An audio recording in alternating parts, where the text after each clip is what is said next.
Hi, everybody. Ed Ternan here. After Charlie died in the spring of 2020, someone referred me pretty quickly to a book called Dreamland by Sam Quinones. I read that book in really the first phase of trying to understand what had happened to our family after Charlie died from a counterfeit Percocet. And it really helped me put things into some context. And it's really a privilege for me to be able to talk to the author of Dreamland today about his new book, which is called The Least of Us. The Least of Us. I'm going to hold this up, see if you can see it. True Tales of Hope, of America and Hope in the Time of Fentanyl and Meth. And I'm showing that because, Sam, you were nice enough to give me an advanced copy of the book. I really appreciate that. And you can see that I had a chance to read the book and I have questions. So uh, now, most of the people who will watch this are people like my family who have been directly impacted by the counterfeit pill problem. And we're just looking for answers, man. When this happens to most families, it's a real shock to the system because none of us knew anything about this problem. We didn't know what fentanyl was. We didn't know counterfeit pills were a thing. So it's really great to have you here because you've done a deep dive into this issue for around 10 years since you started working on Dreamland. And more than anything else, I just want to start, get right to the heart of the matter and, see if you can tell us like what the hell is going on in the world of drugs in 2020s. Yeah, I would say that what you all are experiencing and what many other families are experiencing, and it's a very tragic thing. Very sorry about your boy. I've met many families where this is the case, and this is a direct outgrowth of something really that began. If you want, my opinion is that it began with the opioid epidemic, where we decided that we needed to prescribe, huge quantities of pain pills, and that would cure every American's pain, and there was no risk of addiction. And along the way, of course, there was a risk of addiction, and we created an enormous new population of opioid addicts.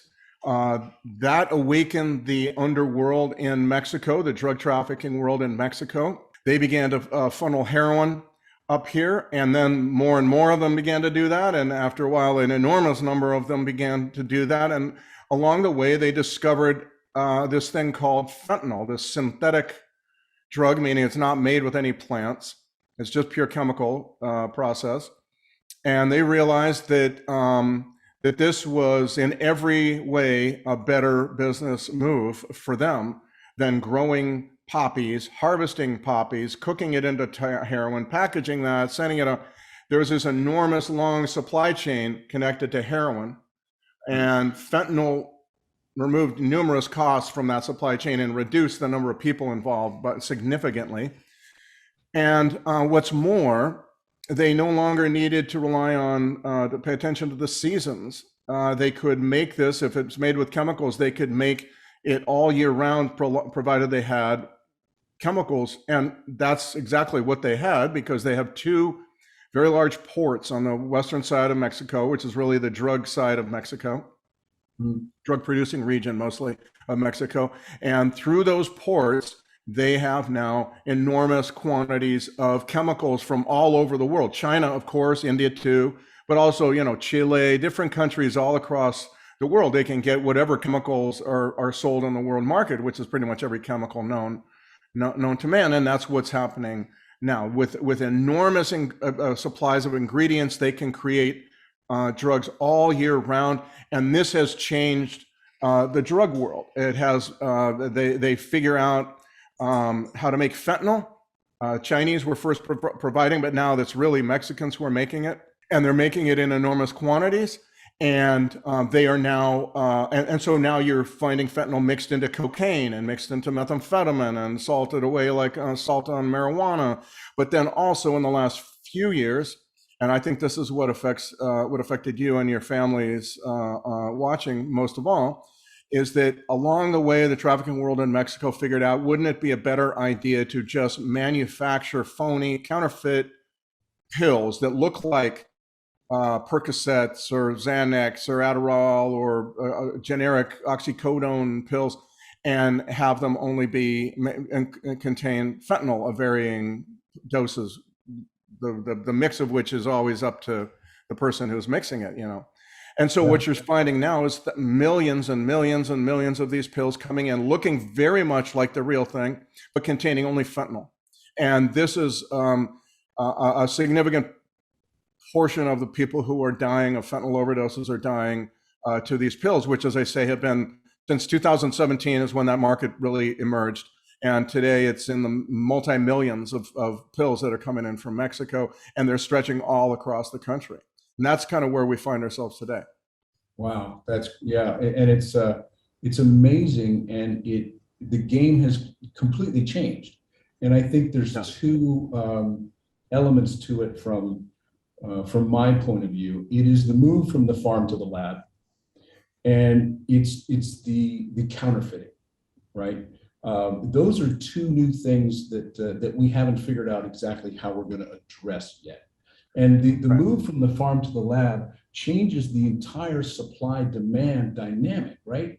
And you get into a lot of that in your book. And when I look at how we address the problem, our focus is, and it comes from like, what can we do and where can we have an impact? We kind of fall on the demand reduction side. But your take on the impact on supply was very interesting to me in Least of Us. Talk to me more about that. Yes, I believe that this is really a supply story now.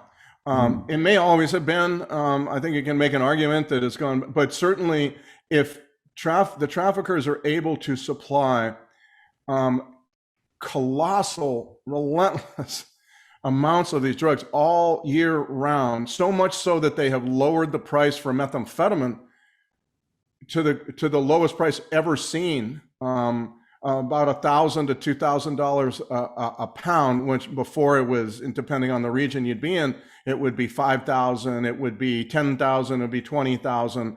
Now it's cheaper than it's ever been, and it's all over the country. It used to be that methamphetamine really in large amounts from Mexico was only Western United States. So with that ability to produce year round, with all those chemicals coming in from the world markets and enormous numbers of producers, I have to say this too, in Mexico, just operating with complete impunity, small timers, big timers, you name it. I think it's really exploded the number of producers down there. The ability to produce year round and in such quantities has really changed the game. What it means is a couple of things. One thing that strikes me is that this means that anybody can be a kingpin, right? Anybody can sell quantities that 10 years ago would have been staggering to any narcotics officer. Now you're seeing people who really don't know what they're doing, who aren't really born for this business, involved in it, making huge amounts of money, making huge mistakes in how they work the business, and of course, what that means is you've got just an exploding and ever increasing supply infrastructure of distribution, because more and more and more people all across the country have seen it's like winning the lottery, just all huge amounts of money. Of course, a lot of those people now are dealing in very, very high quantities, and that means when they get caught, they're now going to prison for not for 2 years, but 20 or 30. So that's one way in which it has changed. Everybody can be a kingpin. Because the supplies allow for it. They have solved, it's interesting, on the street drug world, the most important question that you had to face for many, many years was, where do I get my supply? Who is my plug? Who's my connection? And that is really not the big worry anymore. You can find it anywhere. I knew a guy who was barely in the book, Phil Finley, a guy who I talked to in prison. When he was starting out, he was just selling small amounts. He gets clean, gets away from it for a lot of years, gets back into it many years later, and all of a sudden he's got 5 or 6 people who can sell him 20 pounds anytime he wants it. And now he's doing 35 years in prison, I think. So all of that is kind of one way in which this changes. But then, of course, they're looking for new ways of marketing and packaging. And that's really what happened with the counterfeit pills. It was a value-added decision, I think made sense to almost everybody.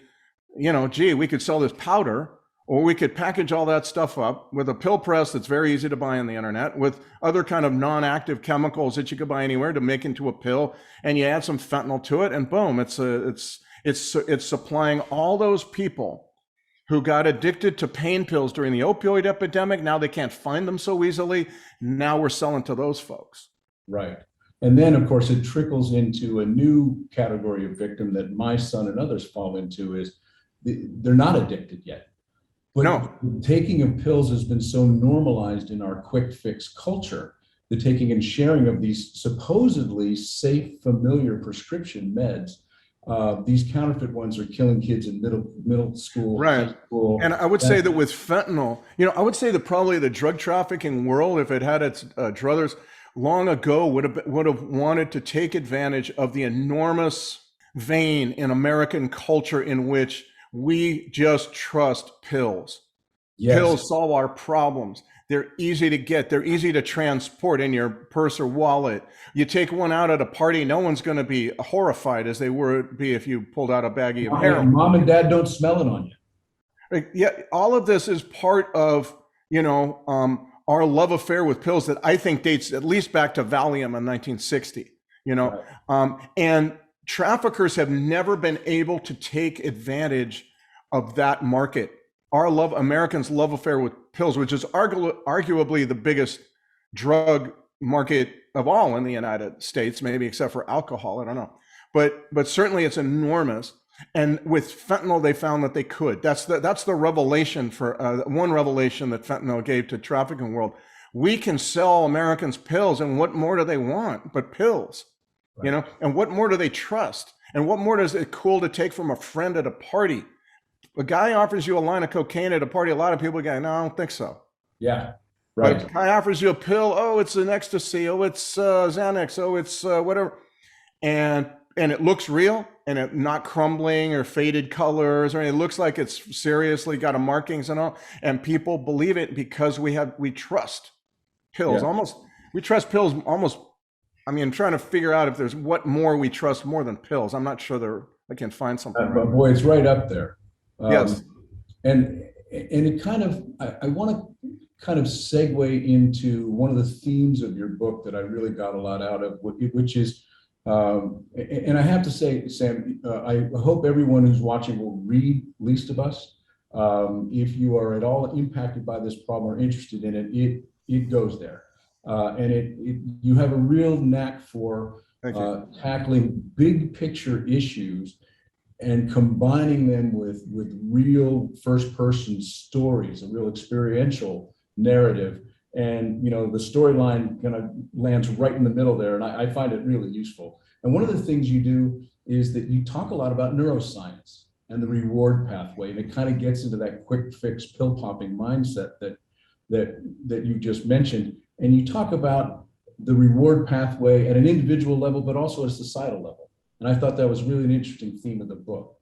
Yeah.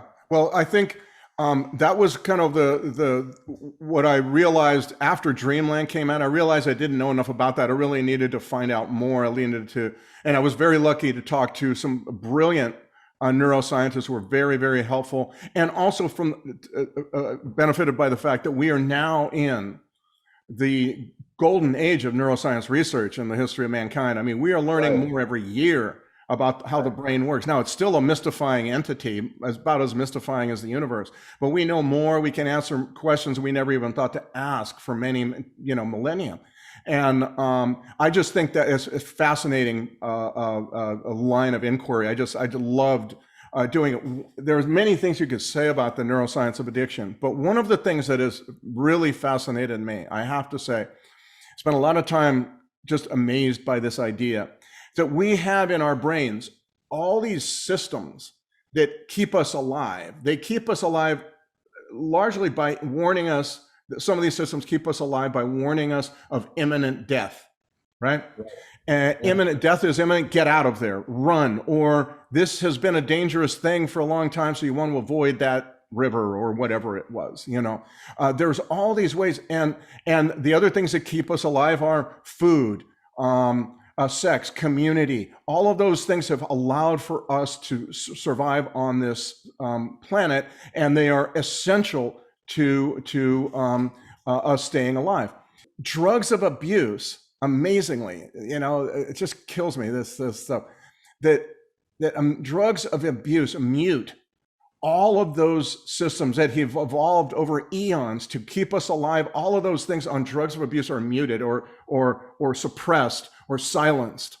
And instead, it's not just that though. It's that the drugs of abuse then brainwash or hijack or redirect, whatever the term is you want to use, those systems into working in favor of more drug use and away from things that would, away from warnings of imminent death, away from, addicts frequently don't eat, don't have sex. They don't, well, certainly heroin addicts don't.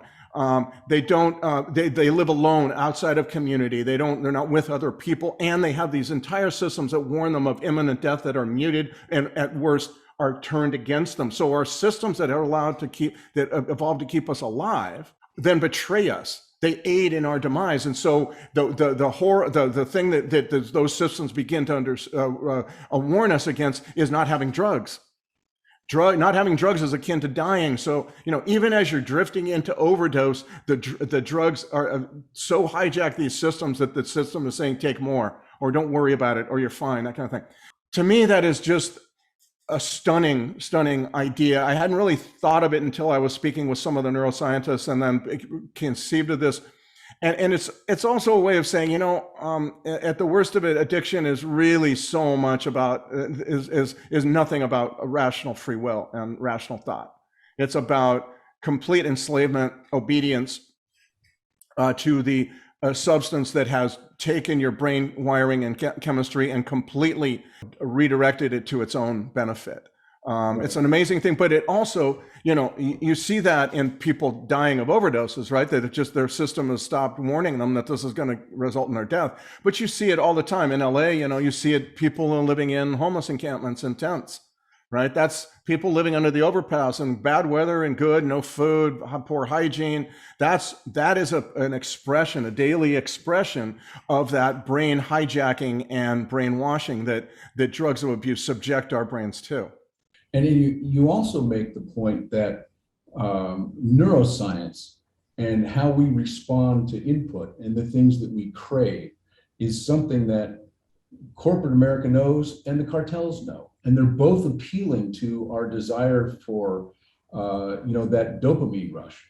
Exactly. That was another part of the book. See, I wanted to say, it dawned on me after talking with these neuroscientists that, yes, we live in a kind of toxic soup of addictive services and substances, all of which are legal. Right. So you have sugar. The fascinating thing about sugar, I thought, was this experiment that they did at Princeton, in which they developed a group of sugar-dependent rats, and they gave Narcan to these sugar-dependent rats. Now, Narcan is used to revive a heroin overdose victim out of the overdose, and that usually that person gets out of the overdose ready to fight. Again, it's an expression of the person thinking nothing is as bad as being deprived of his drugs and his high and being sent into withdrawals. Well, these rats, once these sugar-dependent rats were given naloxone, they also went into withdrawals. They expressed the same symptoms that neuroscientists really now recognize very clearly of stress and anxiety and all this kind of stuff. And so what it means is that we have all these products, that are out there that are being constantly fine-tuned to hit our brains in the same way that drugs of abuse do. Not nearly as potently, of course, but clearly with causing addictive symptoms, you might say.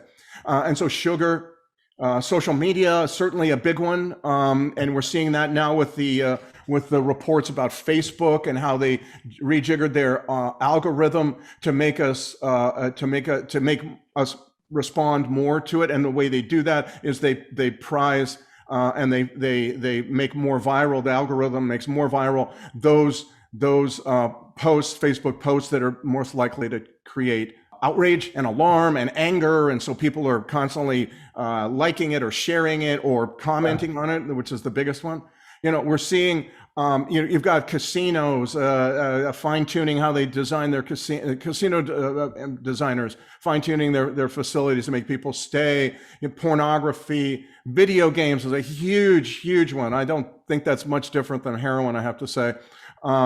There's alcohol and nicotine, of course, all these legal things. And so when you think about it, the Sinaloa drug cartel is just kind of on that continuum, right? They just happen to sell illegal stuff, but they sell, the McDonald's had an ad, food that you can crave.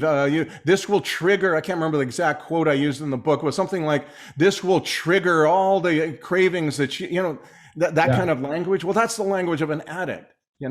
These organizations, these corporations, they know this. They know very instinctively and perhaps intellectually all the ways in which our brains respond to this stuff. And so we are really living in an age in which we are all addicts in waiting, right? Every one of us has that within us, So we laugh or scorn the addict eating from the trash, but we all have that within us. We all have, as I said in the book, the least of us lies within us all, right? And so to me, that was kind of the thing that really fascinated me about all this was that we're all, I've been addicted to nicotine until I quit in 1996 for 13 years. We all have something there because those corporations understand how to manipulate our brain chemistry. And therefore, I think it's actually fairly liberating to understand that, because then you can take actions in your daily life that will thwart that. And so, for example, I don't drink sodas anymore. I used to drink a lot of Coca-Cola. I don't drink it anymore.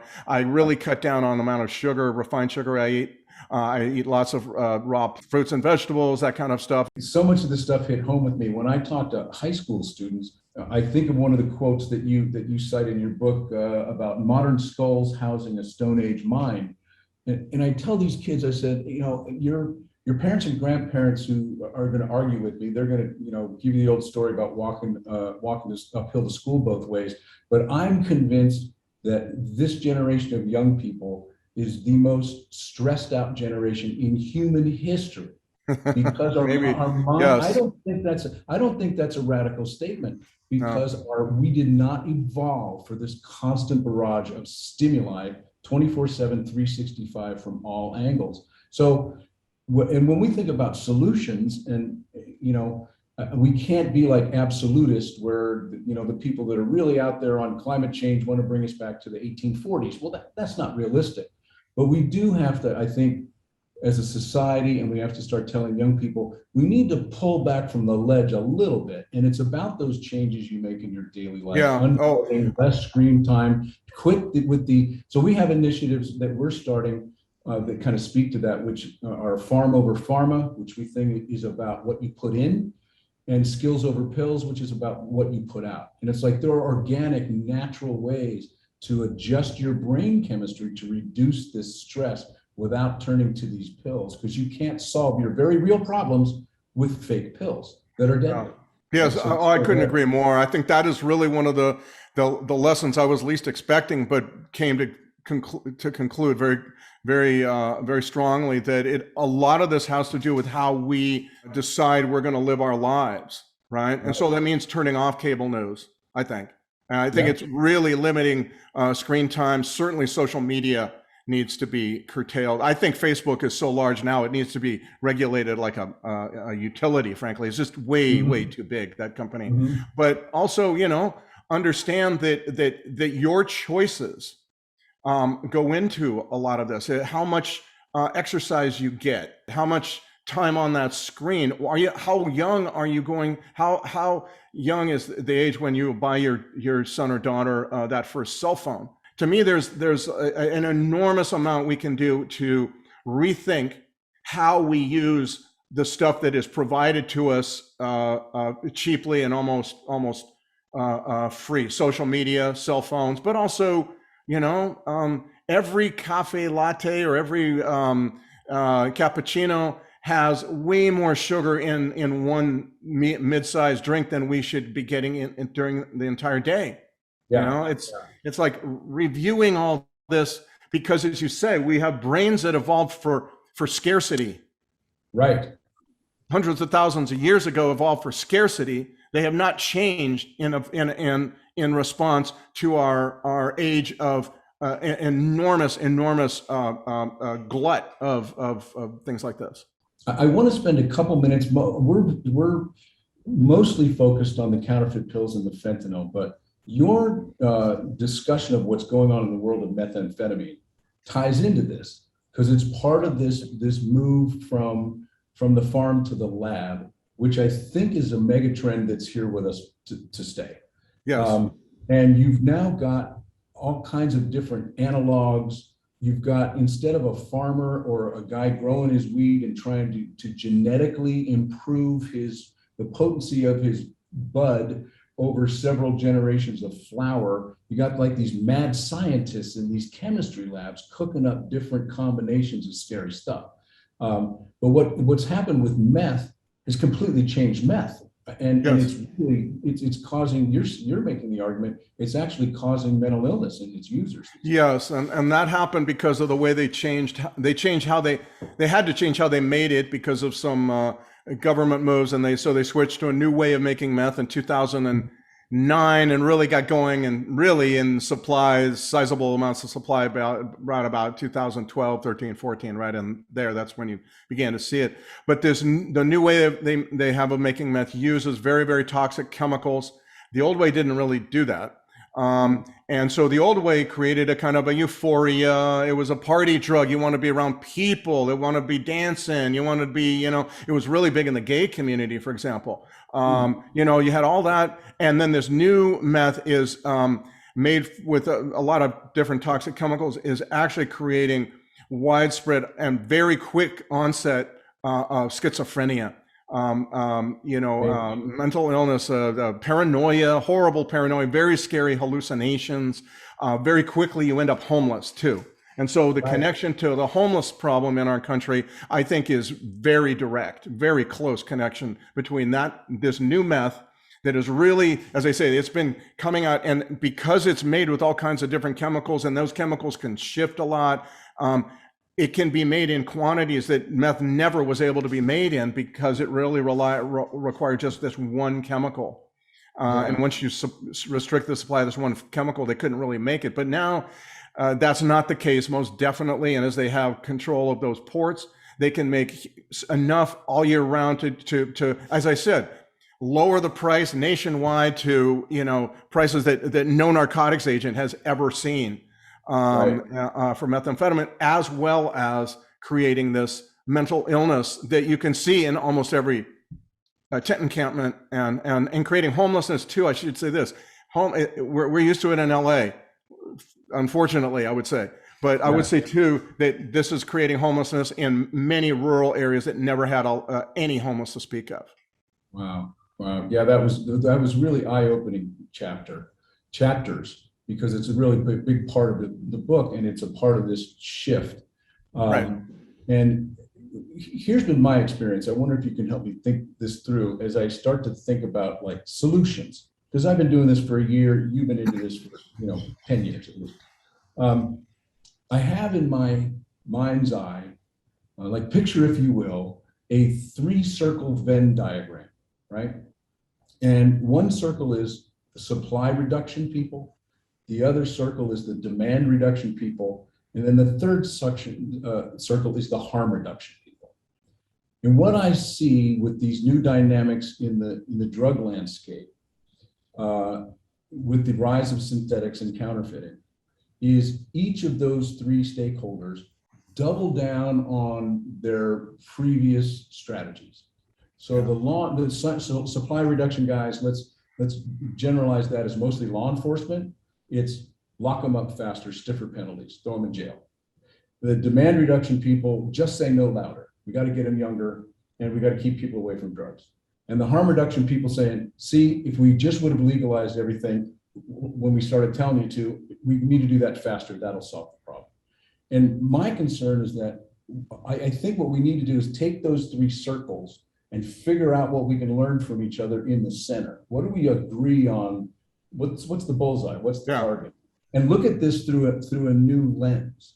Because the other thing that's really complicated is we don't know where to aim our bullets. When people say it's the cartels, you make the point in the book, yeah, well, what's a cartel? It's not exact. They don't have a corporate headquarters in Mexico City, right? Right. And that's what a lot of people think. Well, if we take out the Sinaloa cartel, why don't we bomb them? And the problem, it's China. Why don't we go after China, right? But there's no real one place to put the blame. When you have all those people speaking through social media, of course they're not going to get along, because social media is made to keep us engaged through outrage, through alarm, through anger. That's what social media is. That's why I don't ever engage in arguments on Facebook or Twitter, ever. I learned, I did at one point, I was like, what am I thinking? Yeah, me too. It's when you meet together and you kind of spend time together and see the humanity of other people, you understand that everybody's right. There's a very good role for harm reduction in this country. Right. I'm not sure legalizing methamphetamine and fentanyl is it, but I definitely believe in a lot of the things that harm reduction is all about. I think they're essential. Demand reduction, I would say prevention is probably the most important thing of all. You cannot, and I think that's why, for example, I was going to mention earlier, I think we need to enlist all these wonderful neuroscientists. We have graduate students and professors and all that, and get them into the high schools occasionally, because they have the amazing knowledge and the slides, the pictures, the illustrations to show exactly what's going on in our brain. Some of the most effective, I would say, anti-drug explanations have been given to me by neuroscientists. I think that we need to find ways to bring those folks into like 10th grade classrooms, 11th grade classrooms, senior high school classrooms, that kind of thing. I think when you start getting into it, you understand. And to me, right now, it's impossible to imagine people successfully completing treatment with all of these drugs coming in from Mexico the way they are. It's just a scary, scary thing. It's like one guy and I quoted in the book said, it reminds me of what you go through as an alcoholic trying to stop drinking. You have bars in every corner, you have grocery stores with booze, you have liquor stores everywhere. You can find it cheap and every time, any time of the day or night. It's a very difficult thing to break from, because you get no break yourself from it. Well, that's a little bit like what's going on with fentanyl and methamphetamine now. You get these kids prodded by Snapchat anonymous dealers to buy this from this colorful menu of dope, all of which contains fentanyl. Yeah, I agree with that. And we have formed partnerships with all of the major social media platforms, including Snapchat, and we're working actively with them. And we take a little heat for that because they're seen as part of the problem. But they are part of the problem. They are part of the problem. What they do in response is, I guess, what we're all looking for here. That's right. And our approach, I like what you said, because this has been our approach. We're working with the people at Snapchat and TikTok, there you go, Facebook. We're sitting down at the conference table and we're saying to them, we have a problem, not you have a problem or you are the problem. We all have a problem. Let's sit down and figure this out. And when we took that approach because we figured our son met his dealer on Snapchat. And they're here in Southern California, we're in Southern California. Through mutual friends, we were able to start a dialogue and get them to sit down and realize this is not drug dealing, the drug dealing that you already kind of think you have in a box and have some guardrails around. Because those Percocets that you think are being sold on your platform, they're not Percocet. That's what you don't realize.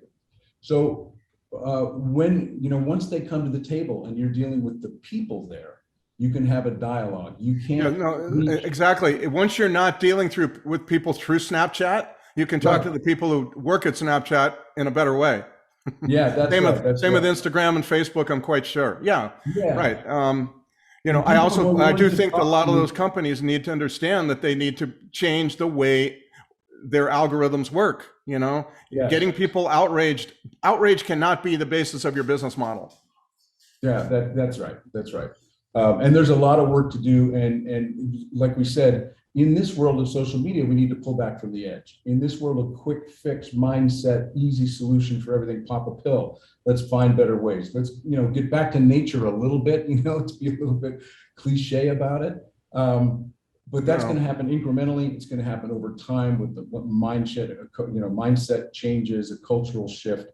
So we're kind of all about, we're trying to do our little part by raising awareness, mostly with young kids and their parents and teachers, if we can. Because frankly, you make the comment in the book, you don't trust the free markets to regulate legalized drugs or handle decriminalization. And my attitude is similar. It's kind of like, we need to do all these societal changes, but that takes time, and there's a lot of competing agendas, and a lot of kids are going to die in the meantime.